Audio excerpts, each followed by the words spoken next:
Afiabe Jagun. You are very crazy. You are crazy in the head.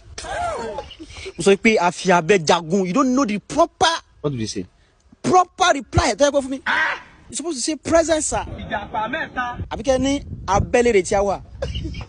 I'm asking you a question. You are doing like someone that's half lunatic encyclopedia. So, any okan e jade lo doko lai maki attendance. See, e fe ka so me egbe nu ni. Nígbà tí wọ́n bá lọ tó bá lọ doko ni si tí wọ́n sọnù. Tani tí o mark register lọ lana tó na tó sọnù. Àárẹ̀ la fẹ́ kunu ẹgbẹ́ Olosho yìí. I don't know. So, báwo lẹ fẹ́ ke mi o jèrè? So, afa, say chairman le wa ba ni aba ọmọ Yahoo. My friend, can you answer me? I'm fucking talking to you. Let's suck into your brain. If I'm asking